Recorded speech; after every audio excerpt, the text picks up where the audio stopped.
Kenyan officials seek to reassure the public ahead of August 8th's high-stakes elections.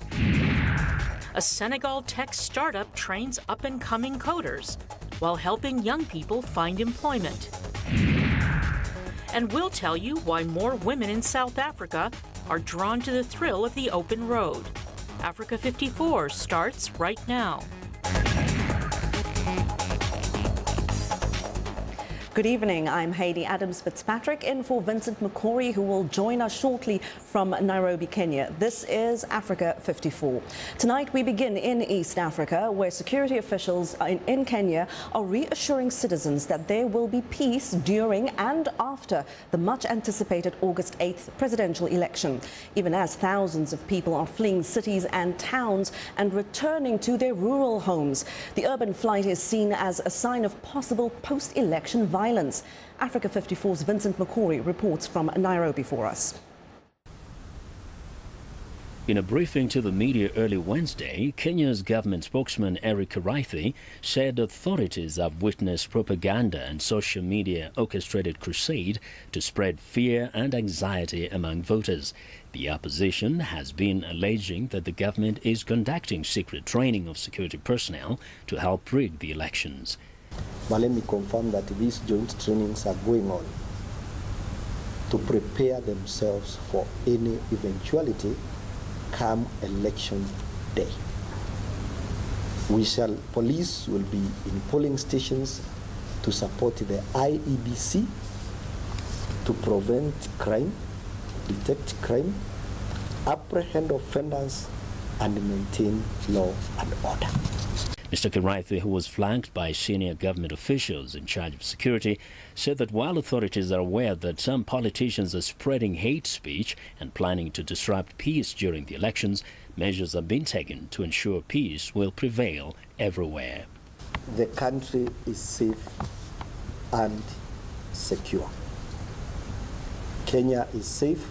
A lot of efforts have been made.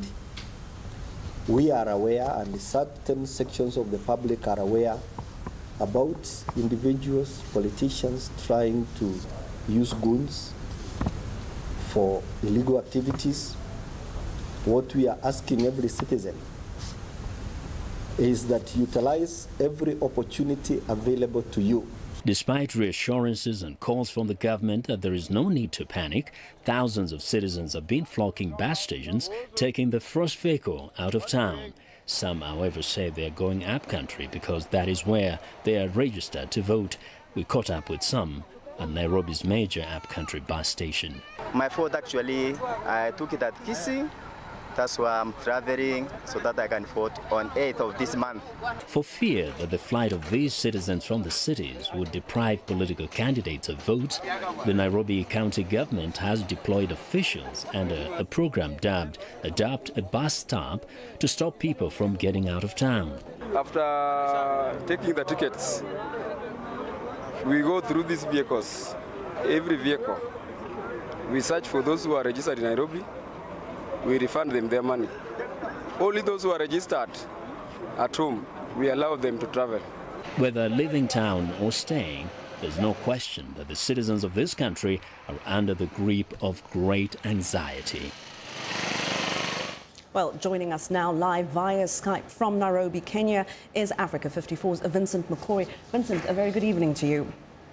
Good evening, Hayley. Now, give us some perspective here. Why exactly are so many people fleeing the cities and urban areas? Because it's not exactly as though people are really leaving the country, is it? Well, you know, the thing is, of course, there have been cases where people have actually left the country. Those who are able to do so, you know, either taking a vacation to the neighboring countries or some have gone abroad. But that's a very small number. But, you know, traditionally, people in this country feel more safer, more secure in their rural homes because they're amongst their own people. So even politically, they feel that, you know, they can relate with people in their own village, and therefore there's no threat. Even if there was to be violence, generally this violence will pit one community against another.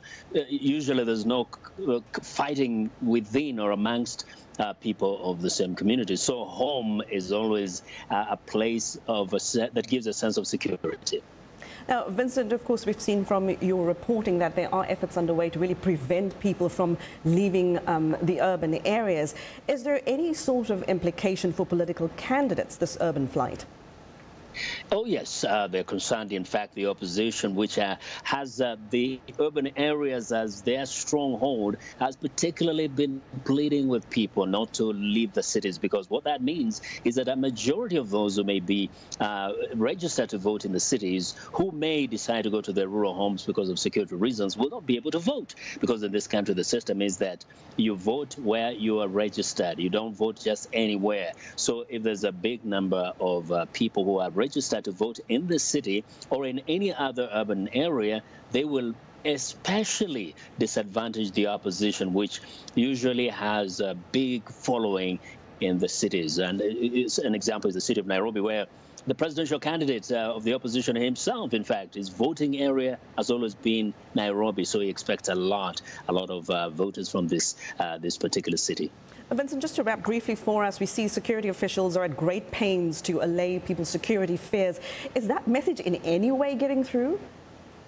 Let me tell you this. I mean, they have to do what they have to do. Truth is, if you speak to anybody, they're not necessarily having so much faith in the security apparatus. Because, look, there has been violence in the past during the elections, and that happened even after being given all these reassurances. People generally don't trust what is said by especially security officials in this country. You just hear people saying, we hope and pray for the best, but what they're told, they take it with a little pinch of salt because they know most of it is just reassurance. Well, all the best with your reporting, Vincent Makori, as we enter the final stretch here. That is Africa 54's Vincent Makori reporting live for us via Skype from Nairobi, Kenya. So stay tuned to VOA for Straight Talk Africa in about 90 minutes when Vincent joins host Shaka Sali for further discussion on the Kenyan presidential election. Well, Kenya's Independent Electoral and Boundaries Commission says it's all systems go for the August 8th vote. They've conducted a simulation of the electronic transmission of the election results. Officials say it all went smoothly, and Kenyans should expect that to be the case during the transmission of the actual election results. The dry run was a day behind schedule due to the murder of IEBC Acting Director Chris Msando. He would have led that process on Tuesday. One of the 7 electoral commissioners, Rosalind Akombe, spoke to Africa 54's Vincent Makori. She says Msando's death came as a huge blow. The death of Chris has been one that has been painful to all of us as a commission, and especially to the commissioners, because we worked very closely with him, and I know that our staff around the country feel the same. Also, what makes it even tougher is the way it was done. I mean, it was a callous murder. The torture that the young man went through is one that you would never have expected in a country like ours, in a democracy like ours, and on anything related to an election. And so it's something that is very painful and very personal to all of us, because he's one of the very few ICT persons that could explain to you something that is so technological, but in very, very simple words, without using any of those tough lingua, and you would understand what is going on. And, you know, he was the face of the IEBC when it came to issues of technology, and explaining to the Kenyan people how the technology works. And he was committed to ensuring that he works with us to close any loopholes that could be used in technology to subvert the will of the Kenyan people. And to, you know, his goal really was to ensure that he helped us have a free, fair and credible election. Well, elsewhere, we're just days away from Rwanda's presidential election on Friday, August 4th.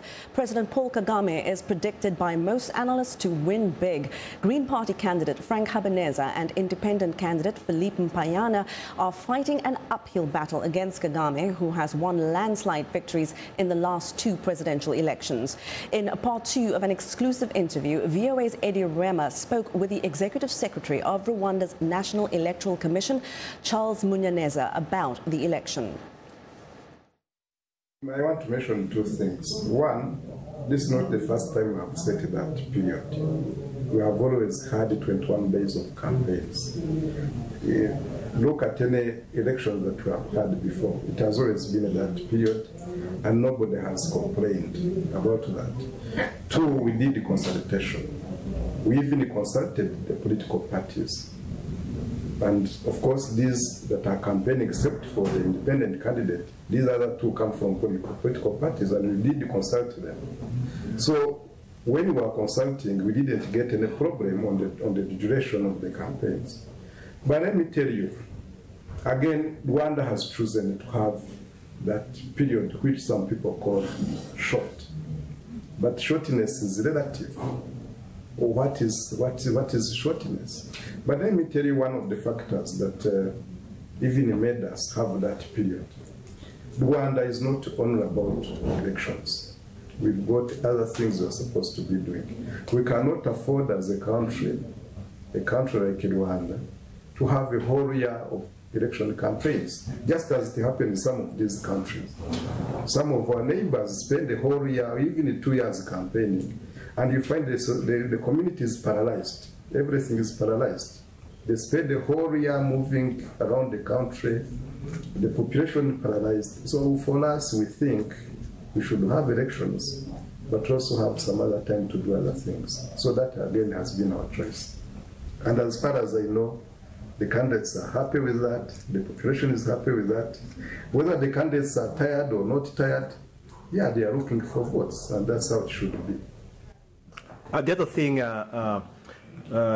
we mentioned critics saying that this is a foregone conclusion, election, and some are even asking themselves, why should the government spend money and waste time on a foregone election? You ask yourself, who are those critics? Of course, critics will be there. Rwanda has always been criticized, not only about elections. So for us, we do expect criticism. But as far as we know, Rwandans are happy with the process. Rwandans are ready for this, and they know the value of these elections. So whether they are critics or not, at least we know that Rwandans who are looking forward to these elections, they are ready for these elections. You can see, as you were saying, the candidates are moving up and down looking for votes. So it's not a foregone conclusion that we are wasting money on. We are running elections, we are spending this money because we wanted to build the systems that we have started as Rwanda and as Rwandans. So we are not bothered as the Electoral Commission, and I don't think Rwandans are also bothered. But of course there might be some other people who are bothered. And that's how it is. This is our world. This is the world we live in. So we are moving forward with the elections, and we are promising Rwandans a very smooth electoral process, and at the end of the day, I know Rwanda will continue being what it wants to. And that was VOA's Eddie Ruwema speaking with Charles Munyaneza. He's the Executive Secretary of Rwanda's National Electoral Commission.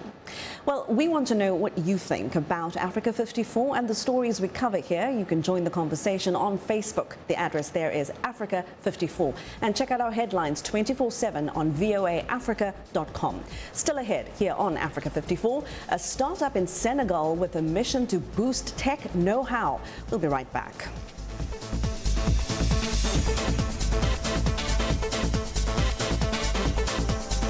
News and notes. This is Living Better. New research from Sweden suggests that a traditional Nordic diet may help protect against dementia. That includes fish, poultry, and fruits, but steers clear of root vegetables, butter, and sweets. Karolinska Institute professor Mia Kivapelto. We have learned a lot that the diet may really have a key role if we are thinking the cognitive aging and cognitive impairment, especially when we are getting older. Diet is an important part. In a Nordic diet, fish is consumed throughout the years, says Stockholm area chef Per Edwards. Nordic diet, I think it's kind of using the seasons as they're supposed to be. Like you eat fish when it's summertime, when it's meant to eat, like salmon now, you got a herring. Other factors also contribute to a person's dementia risk, including genetics, smoking, stress, and physical inactivity. I'm Martin Seacrest for VOA's Living Better.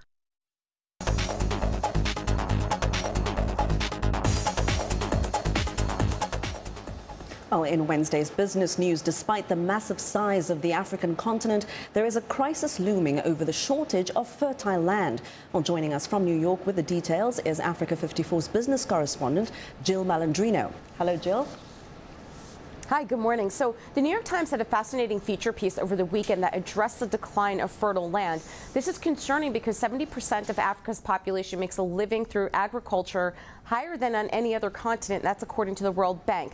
Population swells, climate change, soil degradation, erosion, poaching, global food prices, and even the benefits of affluence are exerting incredible pressure on African land. At the same time, high birth rates and lengthening lifespans mean that by the end of this century, there could be as many as 4 billion people on the continent, about 10 times the population just 40 years ago. Well, Jill, the battle for fertile land between neighbors and wildlife has always been an issue in Africa, hasn't it? That's true, but the difference is it's getting more bloody and political. Let's take a look at Kenya, for example, in Laikipia County. It's a few hours drive north of Nairobi. That's a microcosm of many of these complicated issues. On this one, you have rugged plateau, poor herders, rich landowners, large and small-scale farmers, commercial cattle ranchers, tour operators, passionate wildlife activists, and the animals are all competing for the same space. So many residents say that this past year has been the bloodiest ever, and one reason is political meddling connected to Kenya's national and local elections scheduled for the following week in August. Kenya is a democracy, but many describe it as more of an ethnocracy. Kenyans vote overwhelmingly along ethnic lines, and elections stir up those ethnic tensions, which can lead to displacement. Given all those layers, are there any solutions within reach? Well, Africa has the highest fertility rates in the world, and more African governments are pushing contraceptives, saying that the best answer for densely populated countries is smaller families. For arid regions, there are proven ways to replenish dry or overgrazed land, including spreading new types of grass seeds by airplane. Another approach would be a national plan letting herders graze certain areas at certain times, but forbidding them from others, which would allow ruined pasture land to regrow. But the issue is, as ecologists say, that little of this is being done at this time. Well, very interesting news there. Jill Malandrino, Africa 54's business correspondent, speaking to us from New York. Senegal's tech scene has been slow to get off the ground due to a lack of qualified coders, but a locally run company is trying to change that and help young people find jobs. Sophia Christensen reports from Dakar. Local tech startups are tackling day-to-day conveniences in Dakar. Firefly, a digital advertising company, places TV screens in public buses, but has struggled to find qualified web and mobile app developers in Senegal. They are trained in technologies we do not work with. For example, all engineering schools in Dakar work in Java. We work mostly with PHP and Python, with new front-end technologies like Bootstrap. These are not things they learn in school. Until recently, that is. This is Volcano. Students learn web development, digital marketing, or graphic design. At the end of the one-month training program, they will spend 2 months interning with a local company. The classes are free. Volcano is supported by companies like Firefly in exchange for interns. At least 15 of those interns have landed full-time contracts. CEO Abdul Kader Diallo initially set up Volcano to provide tech services to local entrepreneurs. The training program was launched later when he realized none of his interns were sufficiently qualified. Here, young people are not encouraged to be interested in these skills. Most schools remain too classical. The training is too classical. You see schools where in 5 years there is no decent practical training, in my opinion. There are efforts to change that. At this coding workshop in the northern city of Saint-Louis, high school students are introduced to coding and web development. The next Einstein Forum's Africa Science Week is held in 13 African countries to promote interest in STEM fields: science, technology, engineering, and mathematics. For me, the problem lies in the content of university courses, because you can start by teaching HTML, but then you evolve and teach HTML5. For me, we must simply update everything. Volcano has registered over 14 functioning startups in Dakar. all of which operate through websites and mobile applications. If you are trained in technology, you can find work after you graduate because it is very difficult to find internships and everything here, and your relations play a big role. But for example, if you learn programming, you can set up your own project, create an application. If you know digital marketing, you can do all the promotion yourself, so it is important to get training. The founder of Senegal's next big startup may be sitting right here in this room. Sophia Christensen for VOA News, Dakar. Well, we're going to take a short break now, and when we come back, lady bikers hit the streets of South Africa. You do not want to miss this. Stay with us.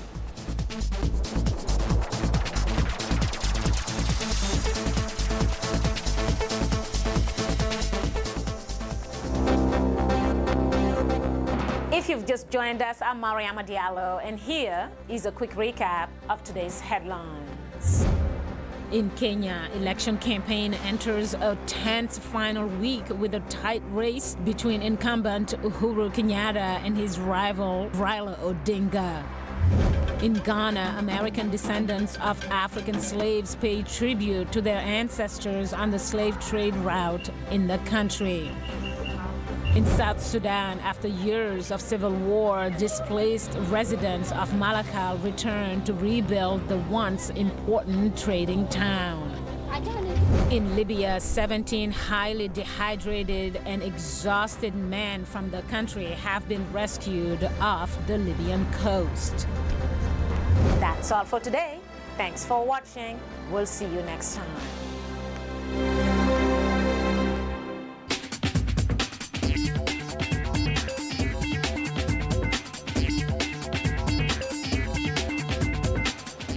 Welcome back to Africa 54. Here is what is trending. Gamers in Hong Kong who don't like traveling can now visit foreign countries with their very own virtual reality traveling partner. The VR Travel Friend is just one of the new gimmicks on display at this year's Anacom and Games Fair in Hong Kong. The app, designed especially for what's known as otakus anime and comic lovers who hardly ever leave the house. The app allows users to go on a virtual reality holiday abroad with a companion of their choice for as little as $6 a trip. Well, Indonesia's first international pet expo has featured a little something for everyone and their furry or scaly companions. It's a sign of Southeast Asia's blossoming pet care industry, which is expected to reach $1.4 billion by 2020. More than 40,000 people are expected to visit the expo, highlighting the increasing popularity of owning a pet. The latest trend is to own a pet as part of your lifestyle. Many pet shops in Indonesia are now providing services such as pet grooming, in addition to a wide selection of animals to choose from. And finally, weary Spaniards in Madrid now have a place to go for an afternoon siesta. A dedicated nap bar is open in the capital. Siesta and Go caters to anyone who works far from home and who might need a space to rest and relax during the busy workday, as one does. You can choose from either a bunk bed, private room, or an armchair to relax. There are 19 beds available. You pay by the minute or the hour, and it costs €8 an hour in a bunk bed and up to €14 for 60 minutes in a private room. iPads, newspapers, magazines and books are provided on demand. You can also get a fresh set of blankets and sheets. And that is what is trending. Well, the growing biker culture in South Africa draws women of all ages and professions to experience the thrill of the open road while pushing their powerful machines, as well as themselves, to the limit. Here's VOA's Carolyn Turner. When Lydia Mahalango was offered a ride on her neighbor's boyfriend's motorbike in 1983, she fell in love with biking.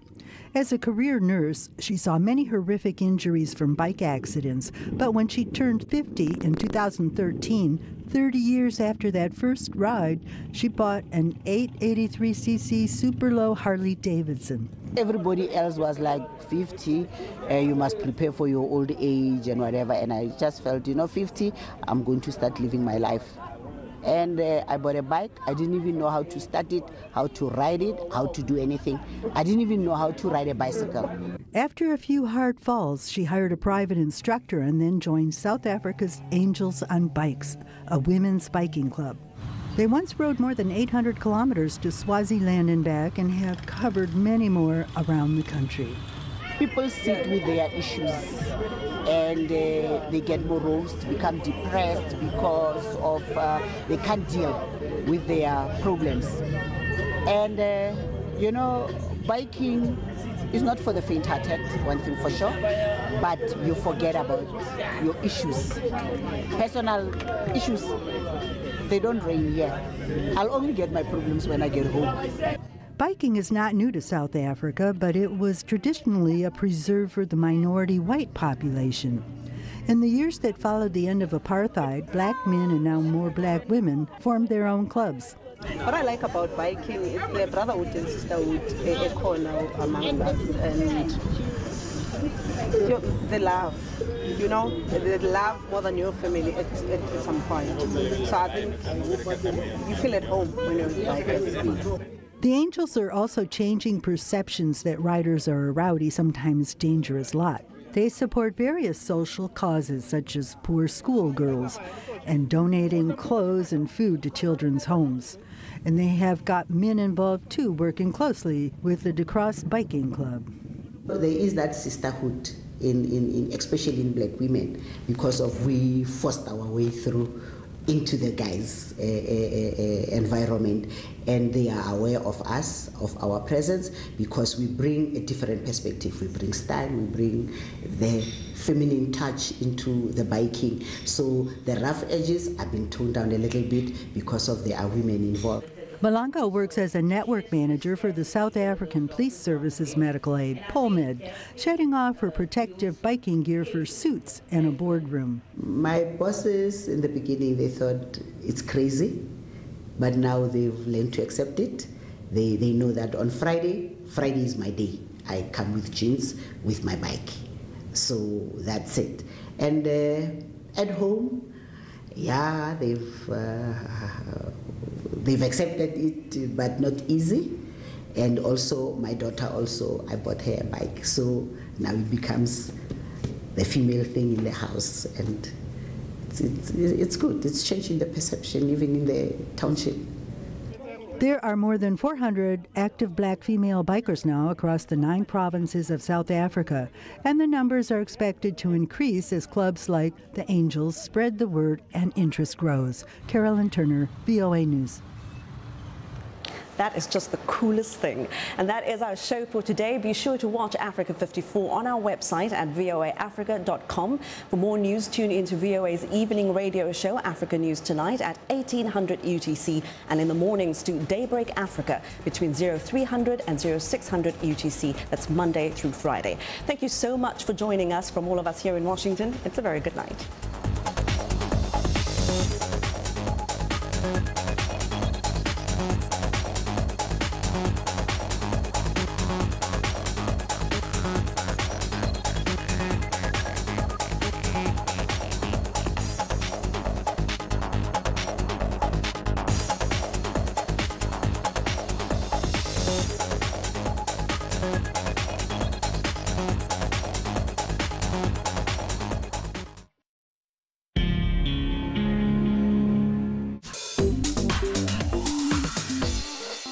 Welcome to English in a Minute.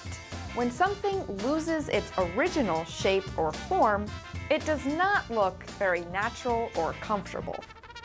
Bent out of shape. Hey, did you tell Greg about my dinner party? Yeah, I did. I thought he was invited. Well, now he's all bent out of shape because I didn't invite him. I'm sorry.